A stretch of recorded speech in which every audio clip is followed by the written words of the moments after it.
Okay, so this is a quick video on how to build the Screwfix 5-tier shelving system. So I'm going to build it out the box as it will come. So first things first is get two of the legs like that. They're at the back just there. And what we need to do next is we need one of these smaller pieces. So it'll look like that. And I'll show you how to fit it in and what that'll look like in a second. They'll only go one way because the board has to sit on this little ridge here, so it should look something like that, and that's how you start off. I'll do the next ones and get back. Probably just worth a mention also, you will need a rubber mallet to do this, so if anyone's wondering, you know, which way these go, this is how they go. So effectively, get a piece. These can go pretty much wherever you want.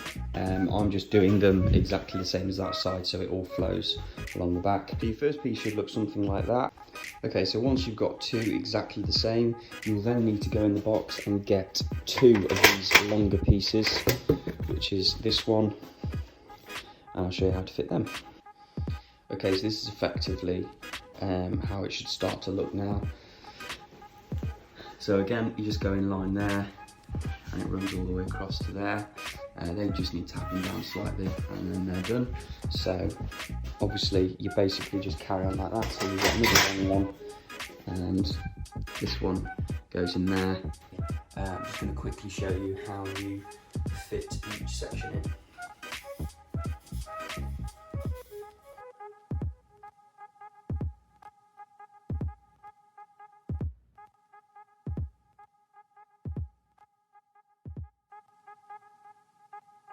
So you've got to leave the three sections like that. That will come apparent in a minute when I show you. So the next piece we've got to do is we're going to put these crossbars in here. Again, really straightforward. I'll show you how to do that. Get these two tabs either end, which you'll have to bend inwards like that. And they basically, they can go either way. I don't really think it matters. It'll guide into there, a little persuasion, just like that. They will want to come out the back, so you just hold your finger and then push them through like that. Bend that in like that. And then do the rest with your hand if you can. Just like that, so it doesn't go anywhere. That's how it should look. Once again, same process for the other two. I'm going to get on and do that now and then show you what it looks like at the end. So that's how it should look basically for the first part. The next part is basically the same, but I mean, the instructions are a bit rubbish. I mean, they're just too small, and if you look, what is that? You know, is max. It does, you know, it doesn't really show you anything. Okay, so the next part you're going to need is this one here. You have to break each one apart, and then I'll show you how you connect them into each section. Okay, so that's how they should look once they're broken up, but that's the way they go in. So you've got this little hole, no idea what it's for, but it's there anyway. Once again, make sure everything's lined up. It's much easier to do this when you've not got a camera in your hand, but that's how they would go in, and then they obviously slot down. Okay, so I've now hammered each and every one in. You need to make sure that this looks exactly like this, because they are an absolute nightmare to get out. So what you do is you get another piece, another one of the long pieces, and it basically just, again, clips into that system like that. I haven't pushed it all the way down, but if you do, it'll obviously sit but up to that. In terms of quality, I'd have hoped that there'd have been four to sort of hold it together, but I mean, any time will sort of tell how that's gonna do. Some of you are probably thinking, why have I left that at the top? Okay, so these are 1.8 meters in height.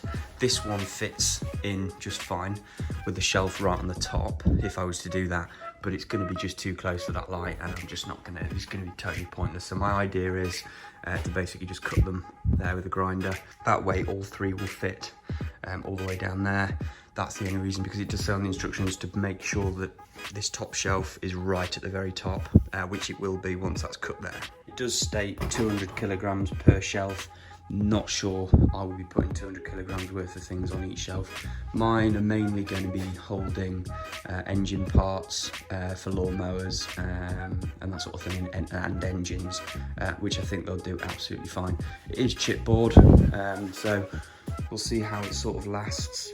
So this bit, once you've got all of them in, it should look something like that. Obviously, again, I haven't pushed these right away, but from here you can basically choose, as with that, you can choose your height. So again, I'm just going to follow what I did there, just so it's all looks symmetrical all the way along. Okay, I was sort of hoping I was going to get to this point. So what happens is, some of these tabs aren't made very well, and when you come to knocking them in, they just refuse to do so. Just prizing them out if you can.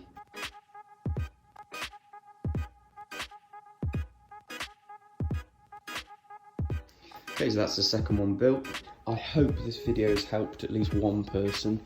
Again, just, I would say, bin the instructions, watch this video, and everything will become a lot more clear.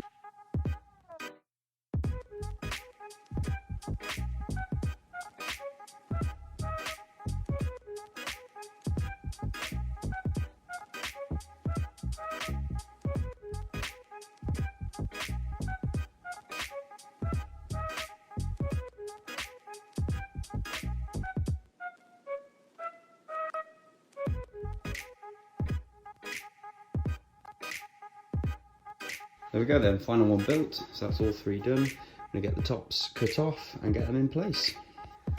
One idea I did have, just to increase stability, although it doesn't look a lot, help massively, just to a cable tie every so often, just to sort of almost bolt them together, and it really has increased the stability all the way along, give them a good shake and they don't wobble as much now.